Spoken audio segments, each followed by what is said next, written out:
Cuisine, I'm Nadia Caddell, and today I want to show you how to make a really refreshing hibiscus lemonade. Excuse our chickens.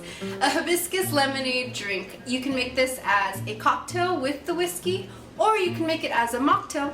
Just omit the whiskey, it's not a big deal. What I want to show you though is how to make your own hibiscus tea, if you have it available to you. It looks something like this. It's dried hibiscus flowers. It's really nice to make your own. If you are on Kauai and have a hard time finding it and just want to pick it up at the store already made as hibiscus tea, you can. If you have this available to you, I'll show you how to make that.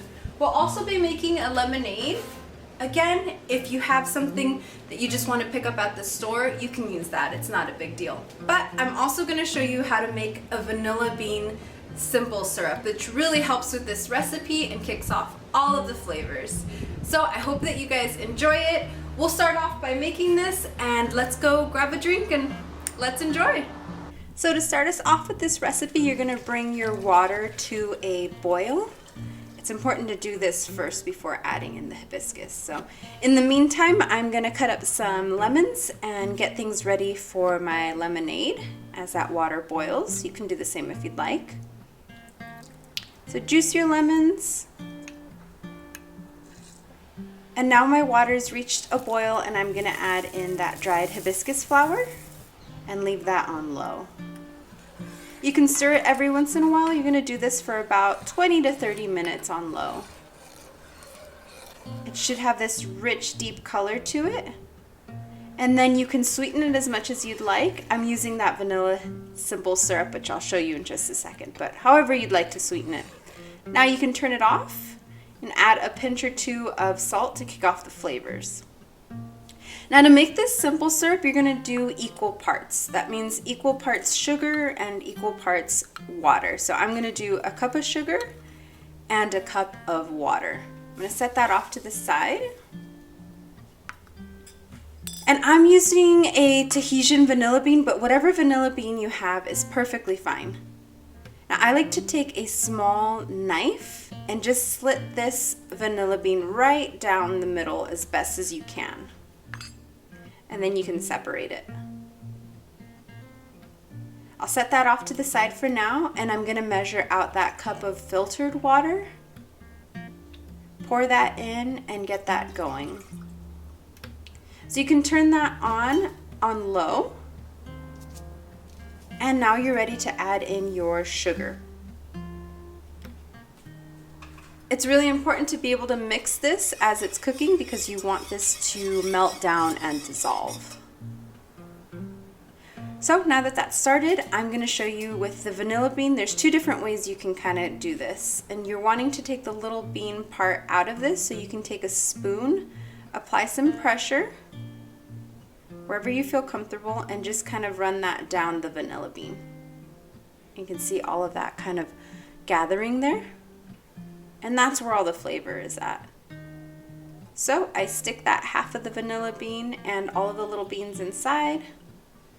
Or this way, which I find a little easier, is doing the same thing, adding pressure, but kind of gliding that on your cutting board. It'll leave you with the same result, whatever is better for you. Very important though that you're adding the vanilla stick and the vanilla bean, because this is going to give it way more flavor. And kind of make sure to mix that all in. Now you want to set your timer for about 5 minutes, just so that you don't forget that it's on the stove. Every minute or two, give it a nice stir. Scrape off the edges there. You don't want to lose those precious vanilla beans. And it should reach a boil and completely disintegrate. Once that's cooled off, you can kind of ladle that out into a glass container or however you want to store this. It's really important, however, because you want to use this for a long time and get most of the flavor, you can stick those vanilla sticks or the vanilla beans dock there and store it with it. I promise it'll give it so much more flavor, so hope you enjoy it that way.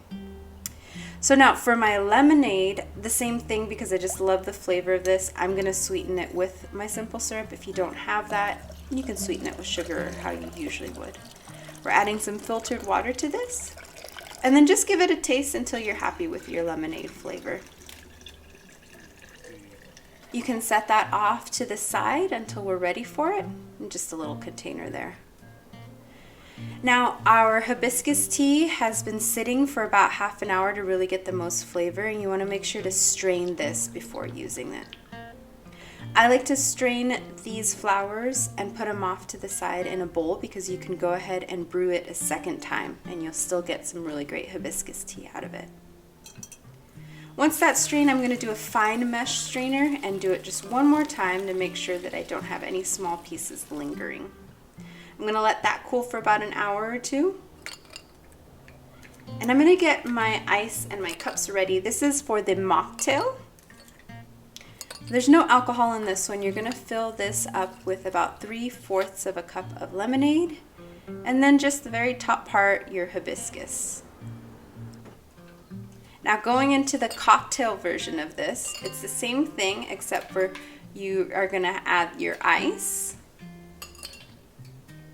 Struggling with some of that ice there, but you're going to add your ice, your pre-made lemonade mixture, the same 3/4 of the way up. But this time I'm going to add about 2 ounces of whiskey, whatever your favorite whiskey is. And take a stir stick and mix that in, make sure it's fully incorporated.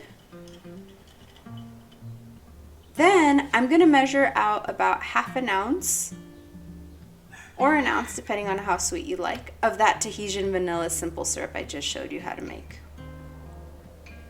This will help with the bitter flavors of the lemonade, so you can mix that in. Same thing, fully incorporate it, and then you're going to finish this off with your beautiful hibiscus tea. Careful, it does stain, so you can mix that in. And it should look something like this. So that's how you make this hibiscus lemonade. I hope you guys enjoyed it. As you can see, it was super easy and really refreshing. A little bit of that tropical island style wherever you may be. So thank you so much for all of your support and all of the likes and comments and subscribes. We're so excited. We're hoping to make more of these cocktail hour recipes available for you guys. So let us know what else you'd like to learn how to make. This is a little bit of a tropical island feel. I hope you guys feel like you're here on vacation in Hawaii.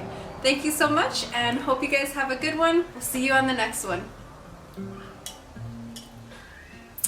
We like that.